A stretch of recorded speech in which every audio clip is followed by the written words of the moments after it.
வணக்கம் நண்பர்களே.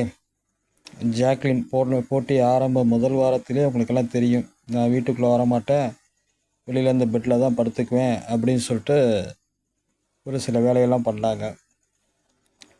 அதுக்கப்புறம் பார்த்தீங்கன்னா, நம்மளை எதுவும் கண்டுக்கல அப்படின்னு சொல்லிட்டு அவங்களவே கொஞ்சம் கொஞ்சமாக ஒட்டிக்கிட்டு உள்ளே ஜால்ரா போட்டுட்டு உள்ளே வந்தாங்க.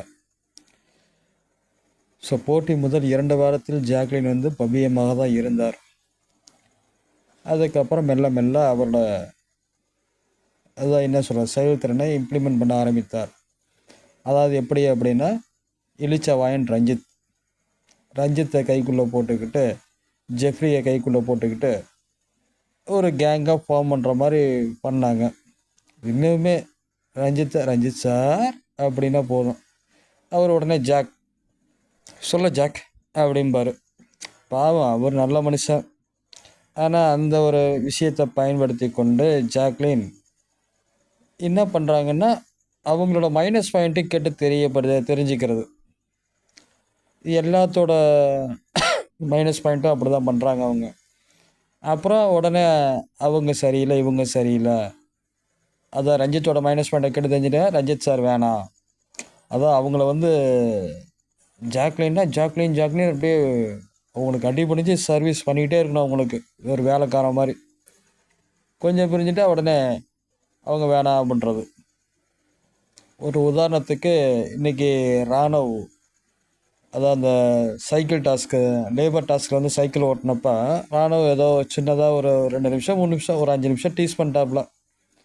உடனே ராணுவ நாமினேஷன் கொடுங்க, இந்த வாரம் ராணுவ தான் நாமினேட் பண்ணணும், டைரக்ட் நாமினேட் பண்ணணும் அப்படி இப்படின்னு சொல்லிட்டு கூட்டணி திட்டம்.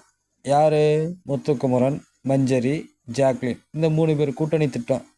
அதுவுமே லைவில் வந்தது, எல்லாம் பார்த்துருப்பீங்க. ஸோ ஜாக்லினோட முக்கியமான ஒரு இது என்னென்னா, ஒருத்தரை பற்றி ஃபுல்லாக தெரிஞ்சுக்கிட்டு அவங்கள அப்படியே மட்டம் தட்டி அமுக்கிறது தான் ஜாக்லினோட வேலை. அதாவது இது பேர் நயவஞ்சகம். தந்திரவாதின்னு எனக்கு கரெக்டாக தான் பேர் வச்சுருக்காங்க. யாரை வச்சாலும் நான் சரியாக மறந்துட்டேன். தந்திரவாதின்னு கரெக்டாக தான் பேர் வச்சுருக்காங்க. இந்த மாதிரி கேரக்டர் டைட்டில் வின் பண்ணக்கூடாது. அதாவது வந்து ஒரு நல்ல கேரக்டர் டைட்டில் வின் பண்ணுனா நல்லாயிருக்கும். நல்ல கேரக்டர் பூரா ஒதுங்கி நிற்கிறாங்களே, அப்புறம் எப்படி? இந்த மாதிரி இந்த 3 கேரக்டரும் ஜாக்லின், முத்துக்குமரன், மஞ்சரி, இந்த 3 கேரக்டரும் இருக்கிறதுலே மட்டமான கேரக்டர் இந்த சீசனில். ஜாக்லினை பற்றி சொல்லிட்டேன். ஒருத்தவங்களை வந்து ஜாக்லினுக்கு ஜால்ரா அடித்தா வச்சு அவங்க கூடயே வச்சுக்குவாங்க. ஆனால் ஜால்ரா அடிக்கிற ஆளுக்கு மட்டும் என்ன டைட்டில் கொடுத்துட போகிறாங்களா என்ன? அது இன்னமும் தெரியல. அந்த ஜால்ரா அடிக்கிறவங்களுக்கும் ஒரு என்ன சொல்கிறது, ஒரு எண்ணம், ஒரு அறிவுங்கிறது வேணும். ரயானுக்கு இல்லை, ரஞ்சித்துக்கு இல்லை. ரஞ்சித்துக்கு அது ஒரு எதுக்கு தான் இருக்கிறாருன்னு தெரில. உள்ளே வந்துட்டோம், நம்ம கோவத்தை காட்டக்கூடாது, எதுவும் எடுத்தறிஞ்சு பேசக்கூடாது அப்படிங்கிற ஒரு கண்ட்ரோல்லே இருக்கிறார் அவர். ஆனால் பரவாயில்ல, கண்ட்ரோல்லே இருந்தாலும் ஒரு நல்ல மனுஷனாக உள்ள நல்ல மனுஷனாக வந்தால் நல்ல மனுஷனாகவே போகிறாரு. ஆனால் இதுங்கெல்லாம் என்னென்ன வேலை பண்ணுதுங்க, பார்க்கவே ரொம்ப அசிங்கமாக இருக்குது. சரி, ஜாக்லினோட இந்த பதிவு போதும்னு நினைக்கிறேன். அடுத்து நம்ம கேடுகட்ட முத்துக்குமரனை பற்றி பேச ஆரம்பிப்போமா? இவர் எப்படி என்றால், இந்த முத்துக்குமார் பேய், அதாவது எப்படின்னா, இப்போ ரஞ்சித் இருக்காருன்னா ரஞ்சித்தை பற்றி எல்லாத்துக்கிட்டேயும் குறை சொல்லுவது. இப்போ அதே ராணுவ இருக்காருன்னா ராணுவை பற்றி எல்லாத்துக்கிட்டையும் குறை சொல்லுவது. ஆனால் ரஞ்சித்திட்ட அண்ணே, என்னண்ணே, சரிண்ணே. ராணுவட்ட சரி ரணம், ஒன்றும் பிரச்சனை இல்லை ரணம். நேருக்கு நேர் பேச தெரியாத, முன்னாடி முதுகுல குத்துறவன் தான் இந்த முத்துக்குமரன் இல்லை, குத்துக்குமரன். அது அவரே அவரது வாயால் சொல்லியிருக்கிறாரு, குத்துக்குமரன் ஆயிடுவேன் அப்படின்னு. அதான் உண்மை, குத்துக்குமரன் தான். எல்லாத்த பற்றியும் ஒருவரை கூட விடவில்லை. ஜாக்லினை பற்றி பேசியிருக்கிறாரு, தீபக்கை பற்றி பேசியிருக்கிறாரு,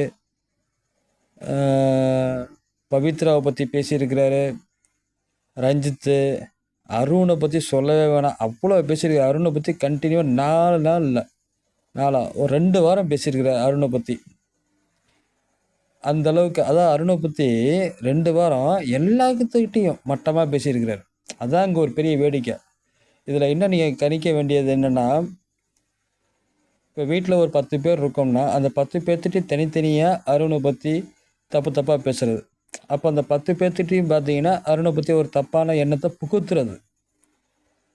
அந்த மெஜாரிட்டியாக புகுத்துற விஷயந்தான் வந்து டெலகாஸ்ட் ஆகுது. டெலகாஸ்ட் ஆகுதுன்னா என்ன சொல்கிறது, அந்த இன்னைக்கு விஜய் சேதுபதி கேட்டாப்புல அந்த மாதிரி விஷயங்கள். இதில் பெரிய காமெடியான விஷயம் என்னென்னா, இவர் வந்து அருண் மிஸ்டேக் பண்ணுறதை மட்டும் ப்ரொஜெக்ட் பண்ணி கொண்டு வராப்புல. ஆனால் இதில் பார்த்தீங்கன்னா அவரோட மிஸ்டேக், முத்துக்குமரன் பண்ணுற மிஸ்டேக்லாம் மறைஞ்சு போயிடுது. முத்துக்குமரன் வந்து பெரிய ஒரு இதுங்க, பிக் பாஸ் ரூல்ஸே மீறி அந்த லேபர் டாஸ்கில் சைக்கிள் பெடல் பண்ணது அது ஒன்று. அந்த டைமில் கூட பாருங்கள், முத்துக்குமரனுக்கு ஆதரவாக போய் ரஞ்சித்து போயிட்டு அவ்வளோ சமாதானம் சொன்னாப்புல. உன் பல்லு எத்து புல்லு, நீ இப்படி வச்சிருக்கிறனால சிரிக்கிற மாதிரி தெரியும், அது எனக்கு தெரியும், விட ஒன்றும் பிரச்சனை இல்லை, இதுக்கெல்லாம் ஒன்றும் கவலைப்படாத அப்படின்னு ரஞ்சித் அவ்வளோ சமாதானப்படுத்தினாப்புல. அதே அறிவு கெட்டவன் முத்துக்குமரன், நன்றி கெட்டவன், அடுத்த நாள் காலையில் ரஞ்சித்தை ஓட்டி சிரிச்சுக்கிட்டு இருக்கிறான். மனுஷன் நான் சொல்லுங்க பார்ப்போம். ஒரு மனிதன் நமக்கு நேற்று ஒரு ஆதரவாக பேசினார் அந்த மனுஷன், போட்டின்னு இருக்கலாங்க, நயவஞ்சகமாக வந்து அந்த ஜெயிக்கிற போட்டிங்கிறது வேணாம். நேர்மையாக விளையாடு, நேர்மையாக ஜெயி. இன்னொருத்தனை முதுகில் குத்தி தான் ஜெயிக்கணுமா? அந்த மாதிரி முதுகில் குத்தி ஜெயிக்கிறவன் தான் இந்த கேடுகட்ட குத்துக்குமரன். அடுத்ததா மஞ்சரி பேய். இந்த பேயை பற்றி சொல்லவே வேணாம். இவங்க பேச ஆரம்பித்தாலே கருமம் அப்படின்னு தான் தோணும். அதாவது ஒரு கட்டத்தில் நான் கூட வந்து மஞ்சரியை வந்து கொஞ்சம் நல்ல மாதிரி தான் நினச்சேன். பரவாயில்ல, நல்லா பேசுகிறாங்க, நல்லா ஒரு போல்டாக எதிர்த்து நின்று பேசுகிறாங்க அப்படின்னு சொல்லிட்டு.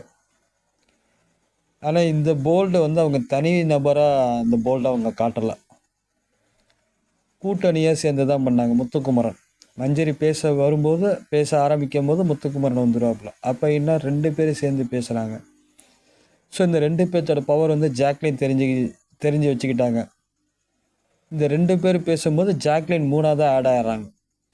ஸோ அப்படிங்கிறப்ப 3 பேர்த்தோட வாய்ஸ் அவுட்டு ஒருத்தரை தாக்கும்போது 3 பேர்த்தோட ட்ரையாங்கிள் கேள்விகள் பதில்கள் வேறு கோணத்தில் வர்றது ஒருத்தர் ஃபேஸ் பண்ணுறது ரொம்ப ரொம்ப கஷ்டம். 3 பேருமே பயங்கரமாக வார்த்தையால் விளையாடுறவங்க. அதான் நல்ல போட்டியாளர் கிடையாது, வார்த்தையால் விளையாடுற கேடுகட்ட போட்டியாளர்கள் 3 பேருமே. அதான் வந்து ஒரு சின்ன விஷயத்தை ஊதி பெருசாக்கக்கூடிய விஷயம் வந்து மஞ்சரிட்ட அதிகமாக இருக்குது. அதாவது அருணை பற்றி 24/7 நிறையா வந்திருக்கு. அருணை பற்றி வேணுமென்று முத்துக்குமரன்ட்டையும் ஜாக்லின்ட்டையும் மீதி எல்லாத்திட்டையும் ஒரு ஒரு பிரச்சனையாக நிண்டி விட்டு அதில் குளிர் காயிறது. தேவையில்லாமல் அன்வான்டாக வந்து அவங்களாவே பேசி அவங்களாவே ஒரு பிரச்சனையை க்ரியேட் பண்ணி அந்த பிரச்சனையை ஊதி பெருசு பண்ணிட்டு மஞ்சரி மறைஞ்சிடுவாங்க. இதுதான் இந்த மஞ்சரி பேயின் வேலை. ஆக மொத்தம் ஜாக்லின் பேய், முத்துக்குமரன் பேய், மஞ்சரி பேய், இந்த 3 பேயுமே மகா மட்டமான பேய்கள். இந்த 3 பேயுமே கண்டிப்பாக எனக்கு தெரிஞ்சு டாப் 5ல் கூட வரக்கூடாதுன்னு நான் நினைக்கிறேன். கண்டிப்பாக இந்த 3 பேயில் ஏதாவது ஒரு பேய் கூட டைட்டில் வின்னர் ஆகாது. அப்படி ஆச்சுன்னா கேடு கெட்ட மட்டமான சீசன் இந்த சீசன் தான், 8வது சீசன் தான். ரொம்ப ரொம்ப மட்டமான சீசன். இதில் தொகுப்பாளரும் சரியில்லை, அதையும் நான் கரெக்டாக சொல்லிக்க விரும்புகிறேன். அதான் வந்து இன்றைக்கி பவித்ராவை கேள்வி கேட்டப்ப எதுக்கு விஜய் சேதுபதி கேள்வி கேட்குறாப்புன்னு அவருக்குமே தெரியல, அவங்க என்ன பதில் சொல்ல வராங்கன்னு அவங்களுக்குமே தெரியல. ஏன்னா பிக் பாஸ் டைரக்டர் காதில் சொல்லிகிட்டே இருக்கிறாரு போல, விஜய் சேதுபதி இதை கேளுங்க அதை கேளுங்க. மண்ட குழப்பத்தில் பைத்தியமாயிரும் போல விஜய் சேதுபதி. முதல்ல என்ன கேள்வி கேட்குறோம், என்ன பதில் அவங்க பேச போகிறாங்க, அதை முதல்ல அனலைஸ் பண்ணிக்க தெரியாதவரெலாம் தொகுப்பாளர் உள்ளே போட்டிருக்கிறானுங்க. அனுபவம் இல்லை விஜய் சேதுபதிக்கு, வேறு ஒன்றும் இல்லை. ஸோ இதை வந்து பிக் பாஸ் டைரக்டர் தான் கண்டுபிடிக்கணும், செய்யணும். பிக் பாஸ் டைரக்டரே மண்ணாங்கட்டித்தனமாக ப்ரோக்ராம் பண்ணாங்கன்னா எப்படி? திட்ட வேண்டியதை விட்டுவிட்டு திட்டக்கூடாத ஆளெல்லாம் திட்டிகிட்டு இருக்கானுங்க. அதான் ஒரு பெரிய மேட்ரு. ஜெஃப்ரியை பற்றி இன்றைக்கி பேசிகிட்டு இருக்கானுங்க. ஷோ என்ன சொல்கிறது. சரி, இன்றைக்கி நடந்த நிகழ்வை தனியாக ஒரு பதிவில் போடுறேன். இந்த 3 பேயை பற்றி சொல்லியிருக்கிறேன். மக்கள் உங்களுக்கு பிடிச்சிருக்கா பிடிக்கலையா அப்படிங்கிறது கேள்வி எனக்கு இல்லை. இந்த 3 பேயை பற்றி தெரிஞ்சுக்கங்க. இவங்களுக்கு ஆதரவாளராக இருந்தால் நீங்கள் எப்படி வேணால் இருந்துக்கங்க. ஆனால் ஒரு நல்ல போட்டியில் அதாவது நல்லவனை தேர்ந்தெடுங்க டைட்டில் வின்னருக்கு.